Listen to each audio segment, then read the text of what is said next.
Hello there, it is Nick Zangl coming to you live from California on this Sunday. And normally we don't do our recap and reacts for Real Housewives of Beverly Hills Season 11 on Sundays. Normally we do it on Thursday evenings, which is a day after the airing of the new episode. But this week, for whatever reason, Bravo and their providers of cable and all the outlets, for whatever reason, had on the ones I have the date wrong for the airing of this new episode. So I was watching the episode live on Wednesday night here local time, and I normally, when I make these episodes, I watch it once just as a viewer and I kind of write down casual thoughts as I'm watching, and then I watch the episode back again and do a full recap and write down my notes, and then I watch it a third time and get the screen grabs that you see next to me if you're watching the video on YouTube or Rumble. Those of you who listen on audio podcasting platforms or you just listen to the videos, you probably don't normally see the pictures, but that is what I usually do. And so this week, they did not make the episode available until yesterday, Saturday. And so I sent out an email to the email list saying that the episode would not be, or the recap and react would not be happening on Thursday and wouldn't be happening until I was able to watch the episode again. So luckily they released it and I was able to schedule this live at least a day in advance. So that's why we were here on the Sunday. And hopefully this week we will get back to our normal Thursday live recaps and reacts. So let me get my stuff ready here. And this is episode 12 of season 11, and it is titled The Circle of Distrust. Now, as you are joining, make sure to say hi in the live chat, and if you're on the replay, you can comment where you can as well. So let's jump right into it and start with block A, or A block, which is where we start with the girls wondering why bringing this up, meaning Garcelle at the end of last episode brought up what Erika had told her and Crystal on their hike a few hours before.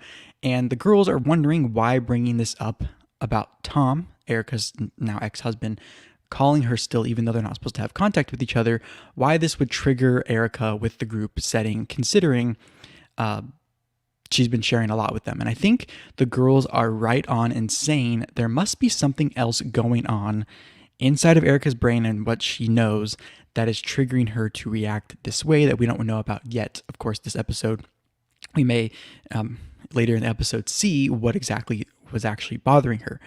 But let's see. Hello, Nastia. Thanks for being here. I'm glad you were able to come here on Sunday. I mentioned before maybe you got here that on why I'm doing this on Sunday and not Thursday. But anyways, you can check, go back and listen to that. But so Erika is back with the girls on the couch now. After going to the bathroom by herself to let out a good cry and kind of that hyperventilating cry that she was doing. And she is still crying while hyperventilating at the couch. And it's basically telling the girls in her hyperventilating kind of, this is a really hard time in my life, kind of that kind of crying. But Crystal was also sitting there, emotional, as Erika is sharing. Now, under her breath, Lisa Rinna says this, which is what you kind of see in this picture, while she is comforting Erika, saying in front of the group, just breathe, and under her breath is kind of saying, I'm sorry that happened to you, it's fucked up. Referencing Garcelle bringing this up about Tom calling Erika in front of the group right then and there. Of course, we saw that play out at the end of last episode. But this prompts Garcelle to basically get up and leave the group, and I don't blame her because it's clear that Lisa Rinna is trying to really blame Garcelle, even though we've gotten a good explanation of why Garcelle brought this up thinking nothing would go wrong because she didn't hear Erika on their hike with Crystal tell Crystal to not bring this up to the rest of the group. And so Kathy then gets up to ask Garcelle to stay a few seconds and talk it out with Erika, to which Garcelle then comes back into the group and says to Erika that she did not mean to make Erika upset and would never want to hurt her intentionally. And Erika basically just says, you know what, it's okay, as she's crying, and just tries to shut it down. And as Garcelle goes over to her and tries to get through to her that she did not mean anything bad to her. And they hug and kind of wrap it up and kind of just end it there. And it doesn't appear that this is really helping. It's kind of a band-aid at this point, it appears. So Sutton is now sitting kind of in the corner observing, and in her confessional, she says this reaction to Garcelle bringing this up is a bit much and is supporting Sutton's inquiry this whole time of what really is the truth in Erika's life and in her situation. So it'll be interesting to see how this plays out. So now we see Erika, Lisa, Dorit, and Kyle are outside the house, basically sending Erika on her way, waiting for her car to come pick her up to take her back to LA.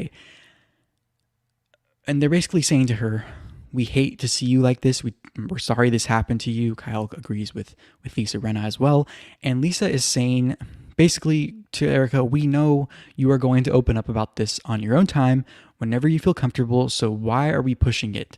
And that is basically where this scene ends with Erika going off. But we're back inside now, and we see Sutton and Crystal are comforting Garcelle, saying to her that you didn't do anything wrong.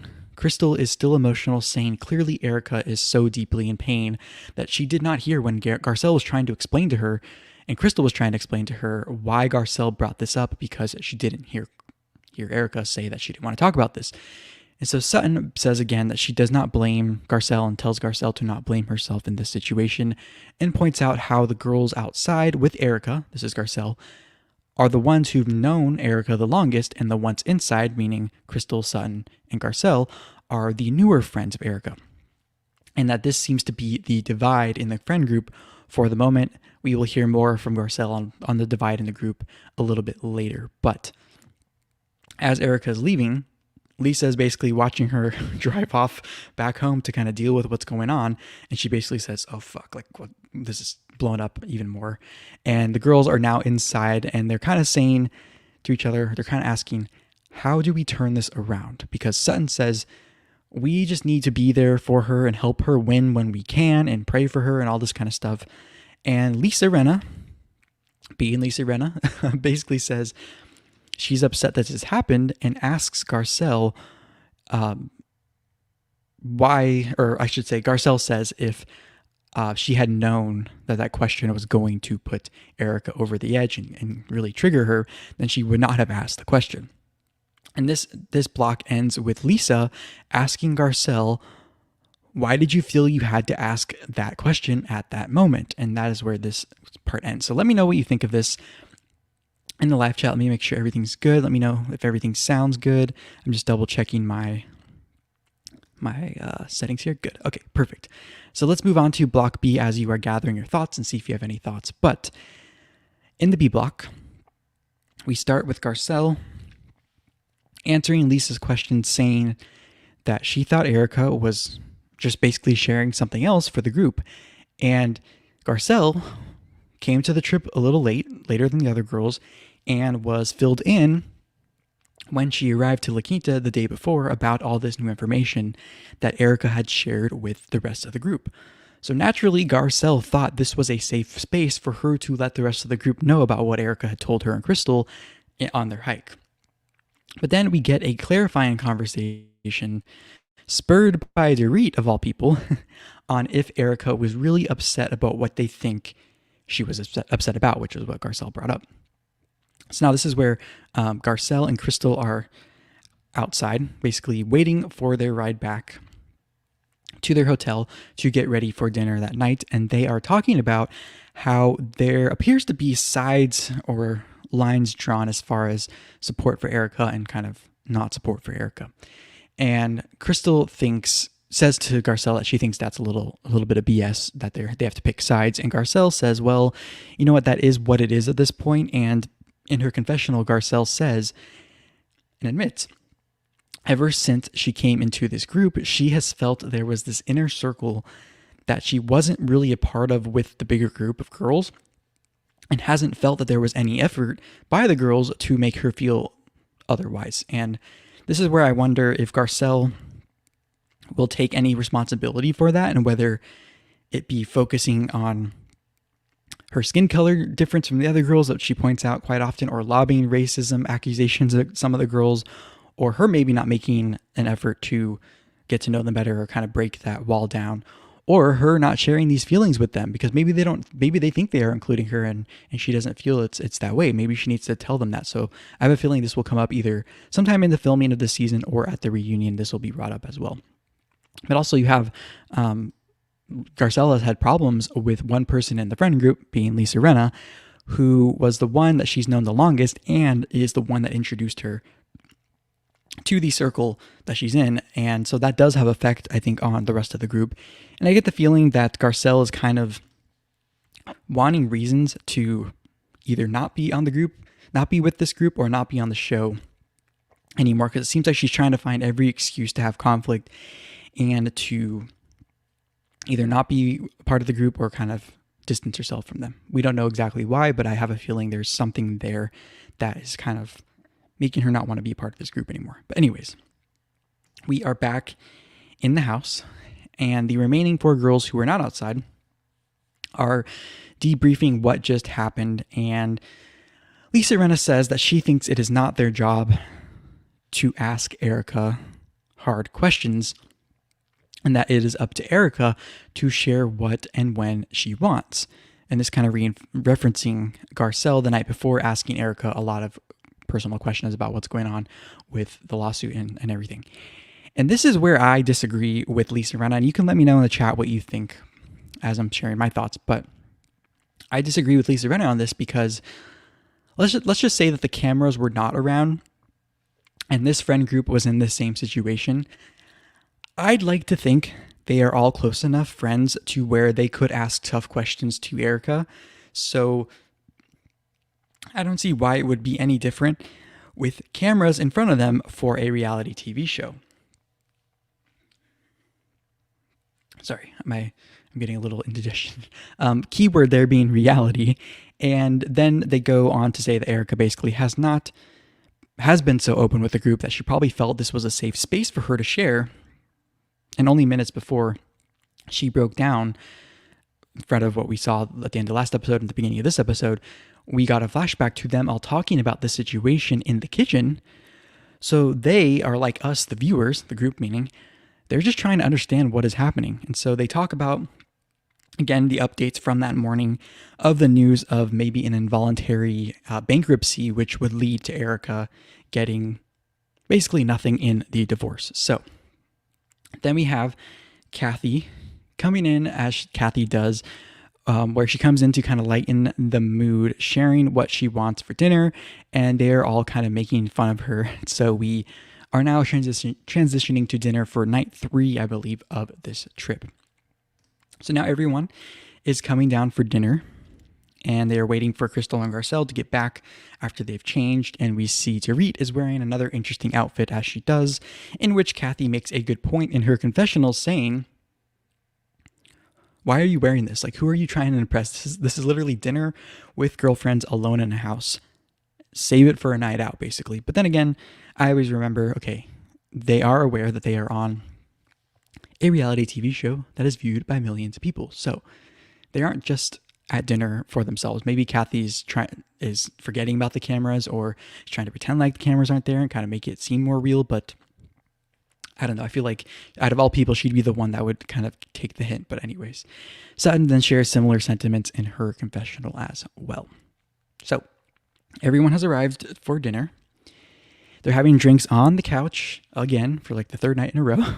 And Kathy does this really loud sneeze that they're all caught off guard by. And she says, I was just cold and I'm purring like an animal because I'm cold, whatever. And everyone is sharing if they have heard back from Erika yet, since she had left earlier that morning. Even Garcelle says that she reached out to Erika but hasn't heard back yet.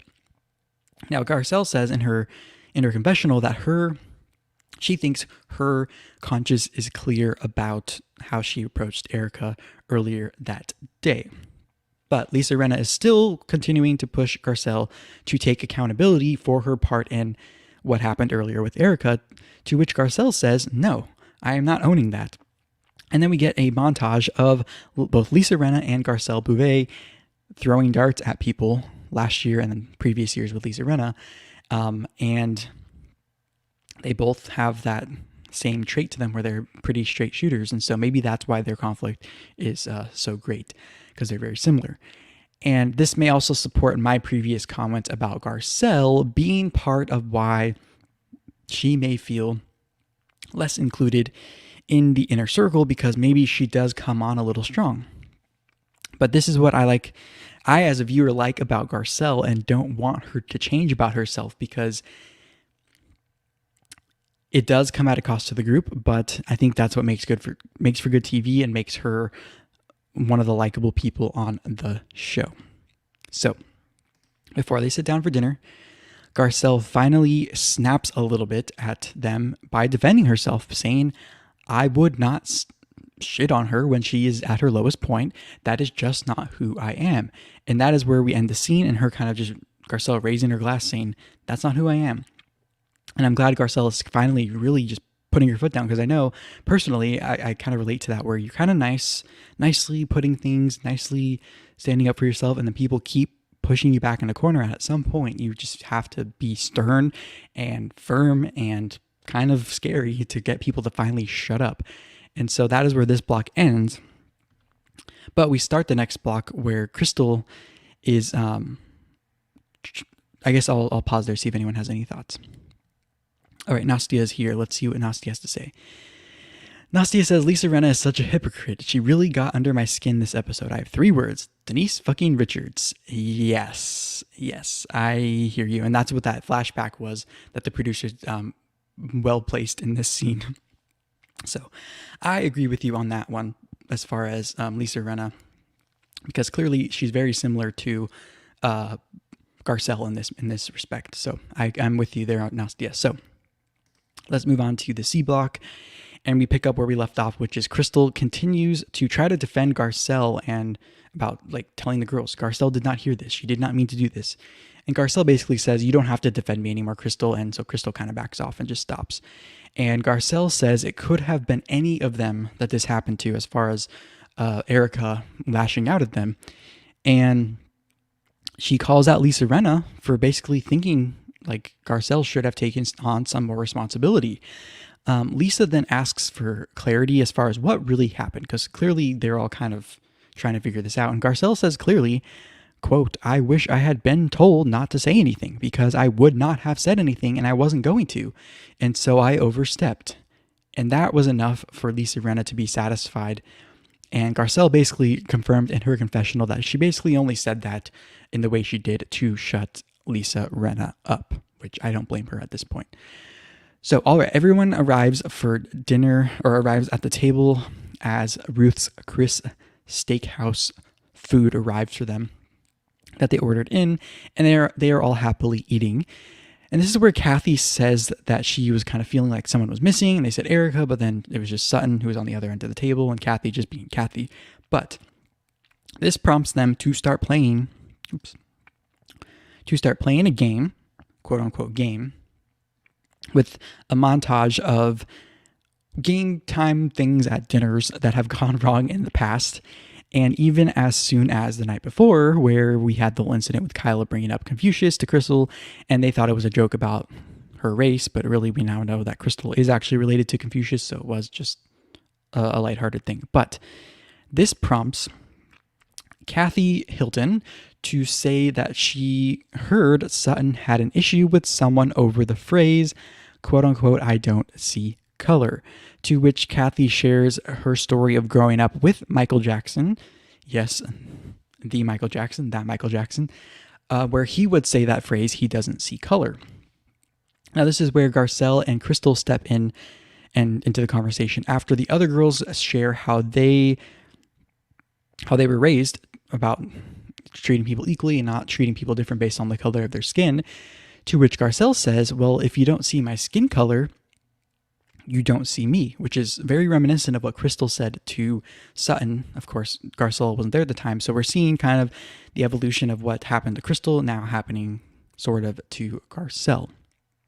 And Garcelle says in her confessional that we as a society need to move on from the term I don't see color, and Garcelle says, I need you to see color. She says that her skin color shows up before her intelligence, before her character, before her fashion. And what I say to that is, well, that shows up to people who do see color first. And if you don't want to be judged by the color of your skin, maybe stop judging others by the color of theirs. Let me know what you think. We opened this can of worms at the beginning of the season. It kind of died down, but we're back to this. But I'm going to get on my soapbox a little bit here. But Garcelle also shares she doesn't think everyone is treated equal. and doesn't think everyone is equal. And Kathy is saying that she thinks everyone is, and she does treat everyone equal. Garcelle says we, meaning herself and Crystal, are not treated equal, but the girls all agree that they should be treated equal, but they are not. And even Garcelle agrees with that.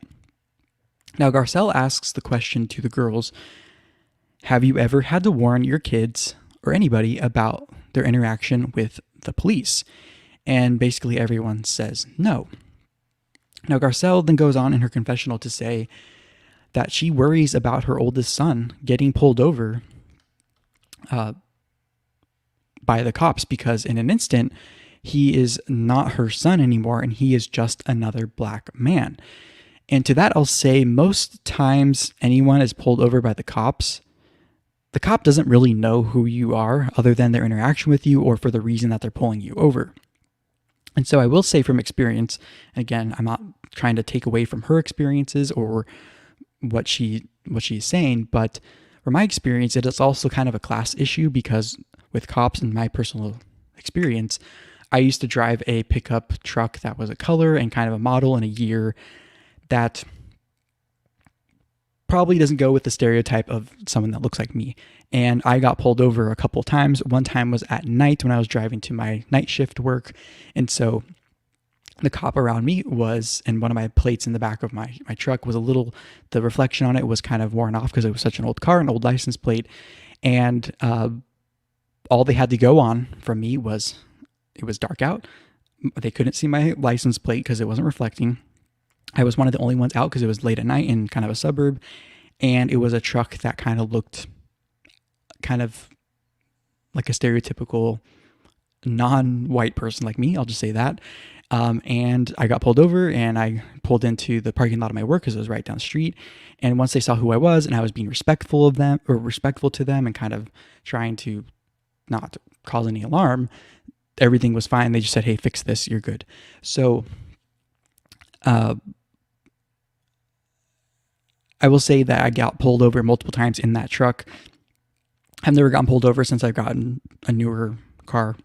And from what I gather, hold on, I'm making sure I said my story correctly.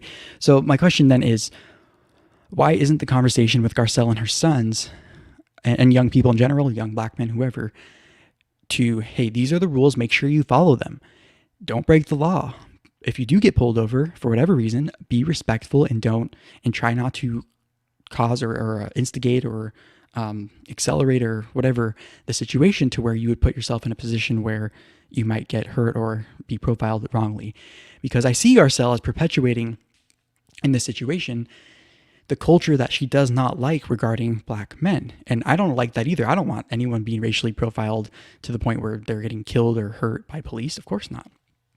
So I believe you do have the choice of having that conversation. And if Garcelle, like she says in her confessional, she thinks that it is not her choice or anyone's choice to decide how they have a conversation or how they approach an interaction with police. And that may also be a reflection on Garcelle and how she views black people as maybe less than that of white people, which to me is kind of a white supremacist mindset. And I don't know if she means for it to come across like that, but she also says in her confessional that she thinks society doesn't see the value in black men, to which I'd respond, maybe because most people don't see skin color. And so at the table, they continue with Dorit saying that she feels fortunate to have grown up being taught to treat people equal. And Garcelle says, just because you haven't grown up with it doesn't mean I have not experienced it. And of course, they say, of course, we're not discounting your experience. Crystal says that she wished she grew up in a house where they were taught everyone is the same. And she says that she always grew up with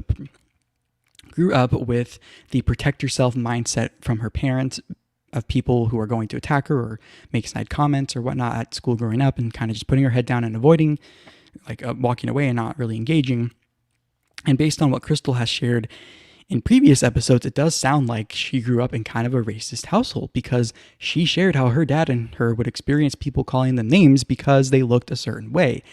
And at the time, of course, there was an intolerance towards Asian immigrants. But the problem I see is how Crystal and Garcelle are now assuming that everyone of a different skin color is a certain way before getting to know them, just like they say they don't want done to them.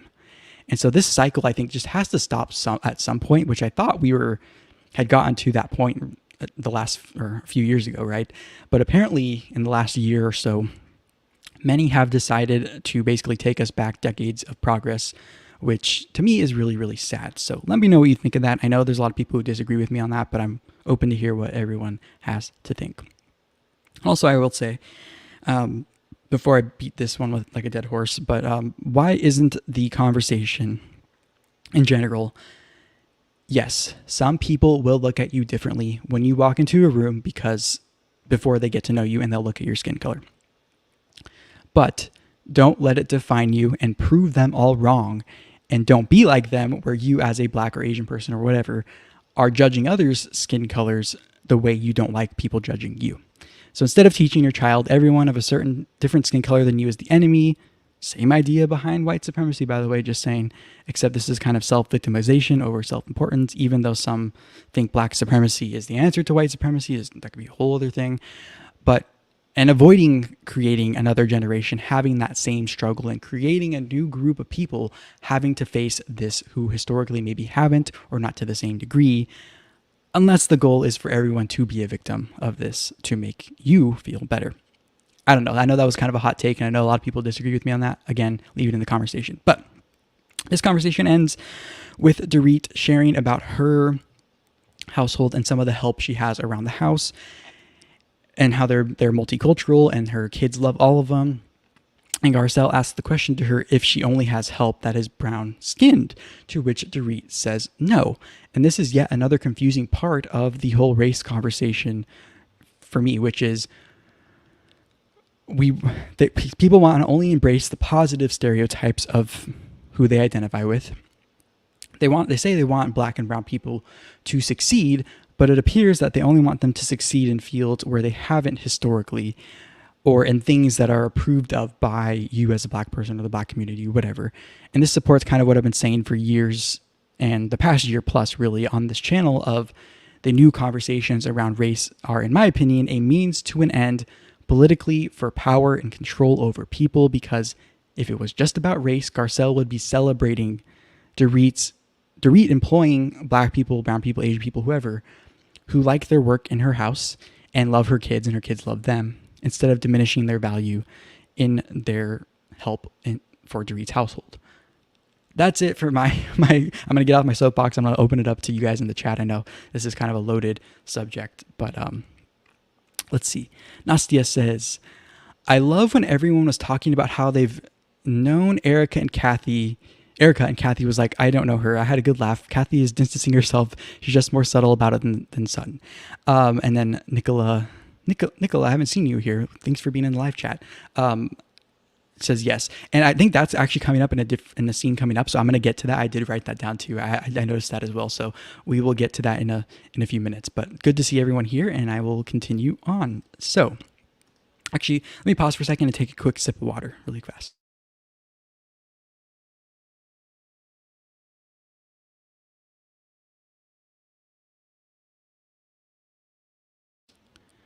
All right, we're back. So the D block, by the way, if you're here and you like what you've heard and seen so far, make sure to give this video or podcast, whatever it is, or episode, a thumbs up, and just let me know that you like what you're seeing, and to kind of help get this seen by more people, that'd be awesome. Thank you so much. All right. Now we start with the girls of this block having to clean their own plates after Kyle says that would be an awesome help, because last night we kind of made a mess that we left this morning. And so I would love it if you guys would take your own plates and just rinse them off before we put them away. And the only person who really complained about it was Dorit. Everyone else was kind of cool and like, yes, of course, we want to make sure that we can help you in any way we can. So that was what happened with the girls as far as their plates. And we see Garcelle and Crystal leave for the night, and then after they leave, we learn from Kyle that she was told by Lisa Rinna the night before that Harry Hamlin, her husband, has acrylic nails for his guitar playing because he does not like using a guitar pick. Very interesting. We didn't know in the preview last week what that was all about, but now we know. And now we pick up in the morning where Lisa and Kyle are having coffee, and Crystal and Garcelle are catching up in their hotel rooms before they head out back home from La Quinta. And Garcelle then shares Erika did not text her back yet, and she was basically just like, I'm okay with it. I've come to peace with this. Now, this is where Lisa and Kyle are at the house. And Garcelle and Crystal, of course, are at the hotel, and they're all getting word about the LA Times article implicating Erika in knowing about the dealings with Tom's law firm that she has thus far been denying knowing anything about. And we could cut to commercial, and we pick up right away with the E-block where Sutton comes to the room, and the details are in the article basically are that $50 to $80 million in cash is missing.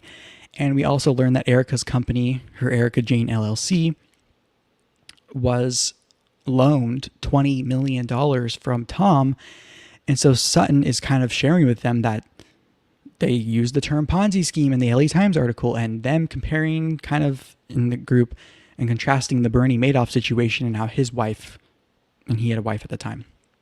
But Sutton shares if Erika received funds from the law firm through Tom that were supposed to go to these victims, whatever the sum was, 20 million, then she is responsible for that, and she may have to give that money back even if she didn't know.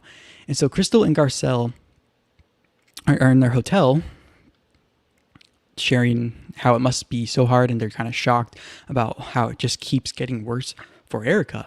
And Garcelle then makes a great point about how an LA Times article, it's not a tabloid, it's a big publication, and is probably something that Erika got a heads up about and could explain why the day before she reacted to Garcelle bringing up Tom and what she told them and their smaller group on the side on their hike the way she did. And Garcelle stands firm in her saying she thinks it could have been any one of them who got that reaction from Erika. So we now go back to the house, and the girls are sharing about the types of victims getting allegedly screwed out of money, which we've known since the beginning, but these being burn victims, being orphans from plane crashes, cancer patients, and Sutton then kind of shares in her confessional that this is a much wider thing and has been going on for a lot longer than the girls were told. And they all seem kind of horrified by what they are learning. And I think any compassionate human would probably feel the same way. But the conversation then turns to how do you have a business where you don't know where the funding is coming from? And in their confessionals, especially Kyle and Lisa, Kyle shares she knows where her houses are and has been to them and would know about $20 million coming into her fund and where it's coming from. Lisa shares that with her husband, Harry Hamlin, she has signed contracts he has presented without asking questions.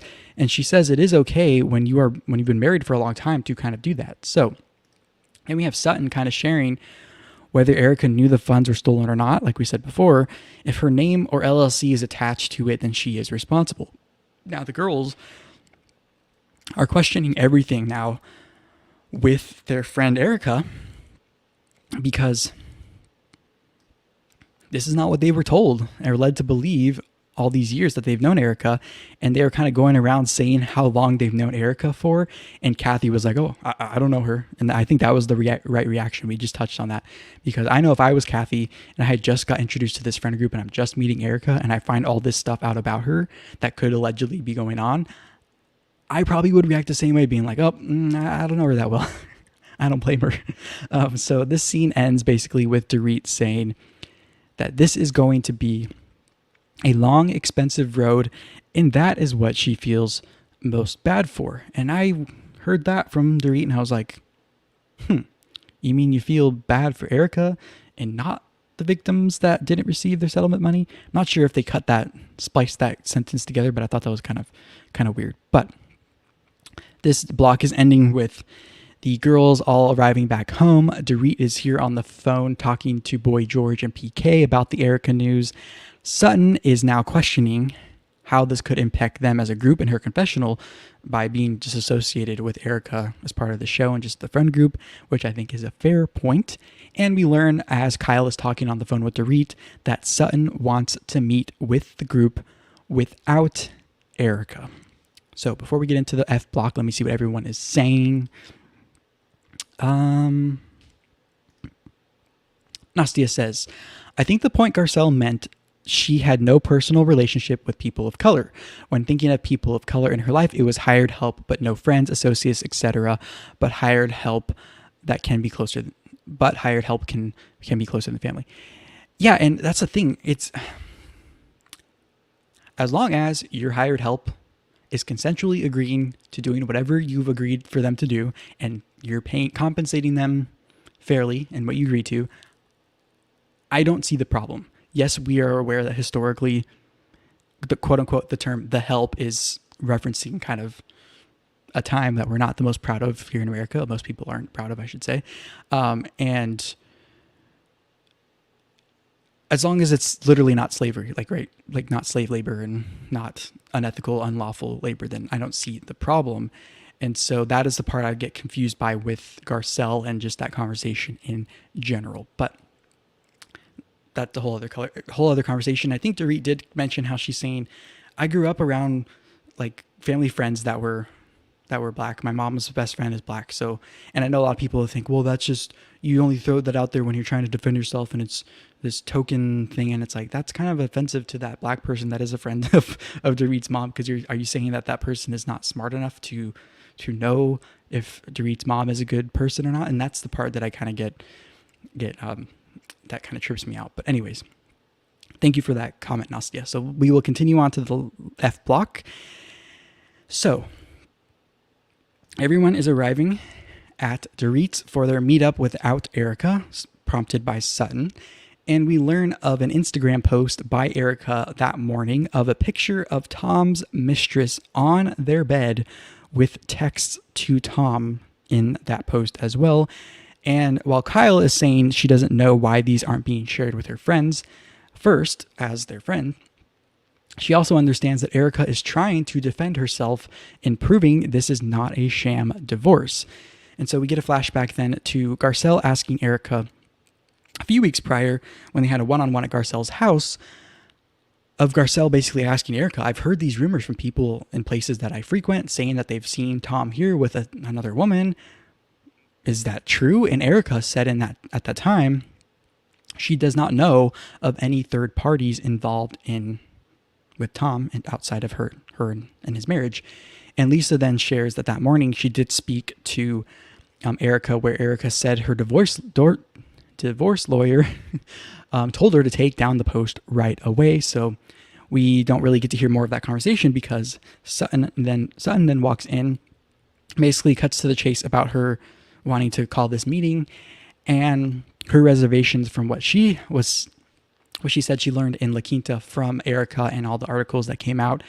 And Sutton thinks that the group is being placed in a bad position. And the episode ends with Sutton saying she doesn't know how much she wants to be around her friend Erika at this time. So I want to say a few thoughts before we get into what the preview looks like for next week, which looks really good.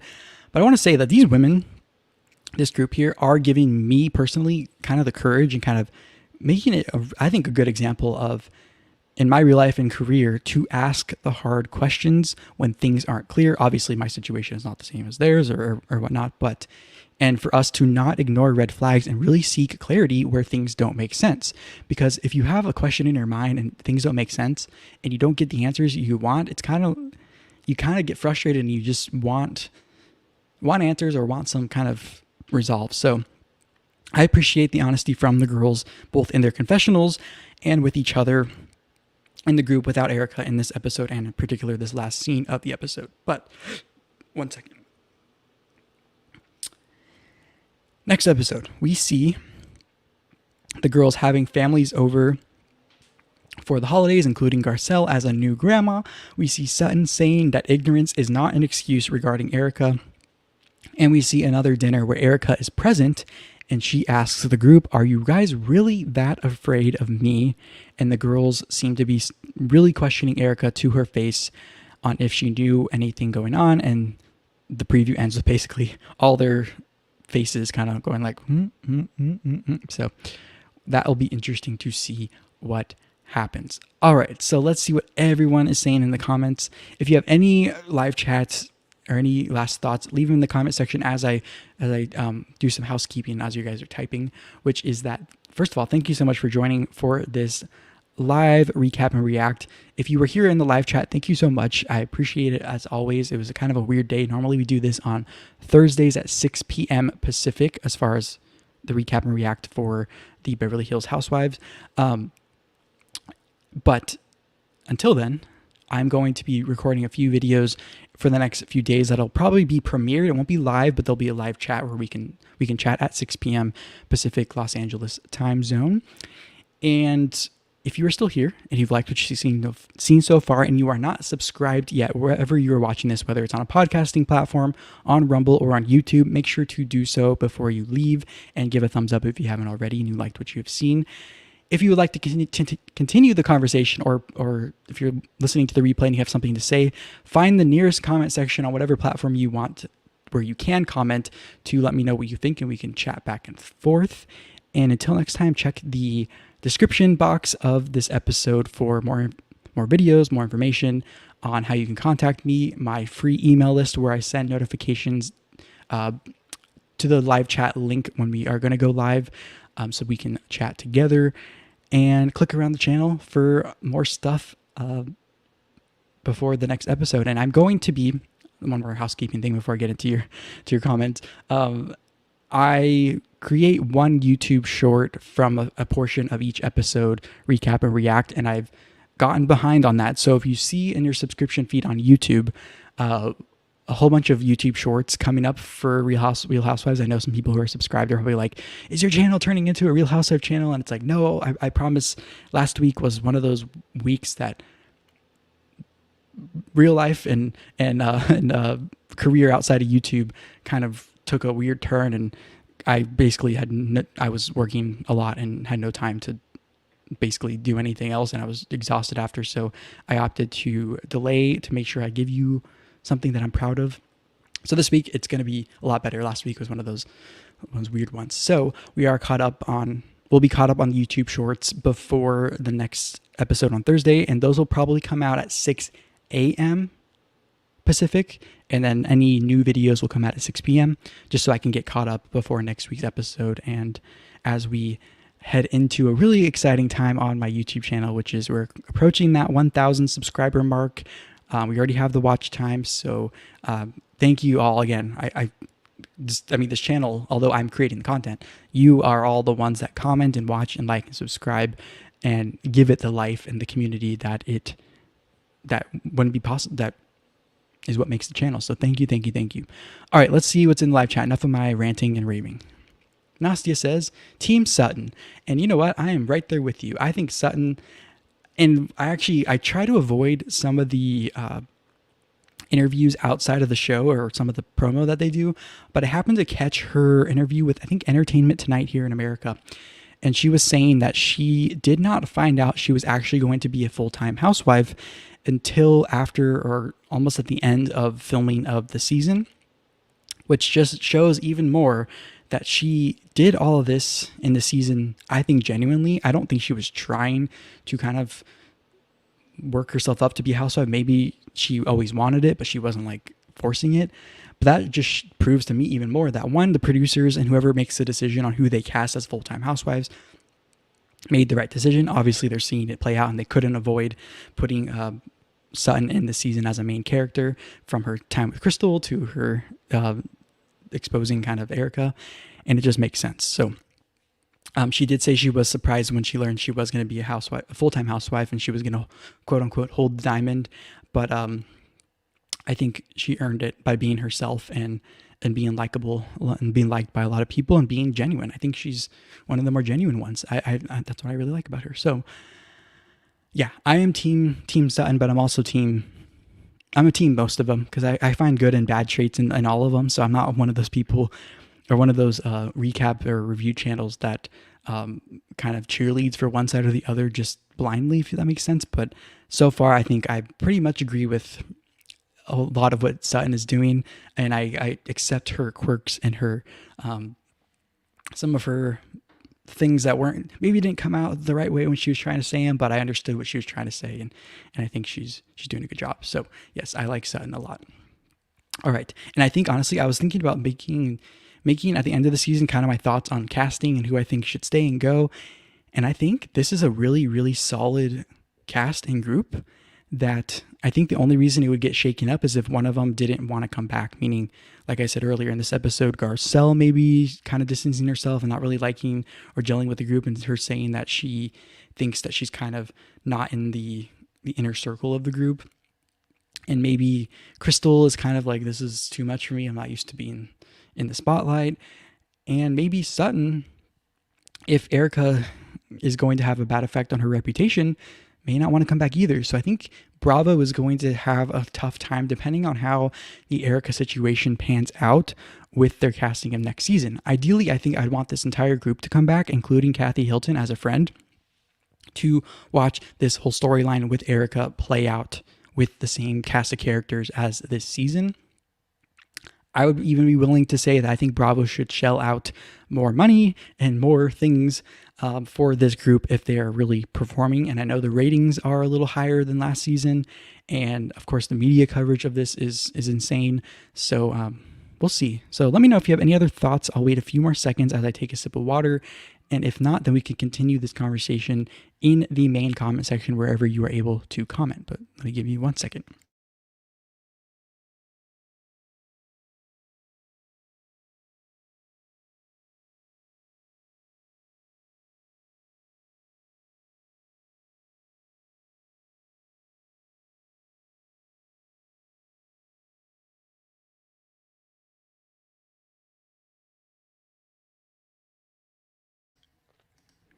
All right, so it looks like we don't have any more comments. Thank you again so much for joining me on Sunday. I will talk to you, see you in a new video this week, and then Thursday for another episode 13 recap and react for Real Housewives of Beverly Hills season 11.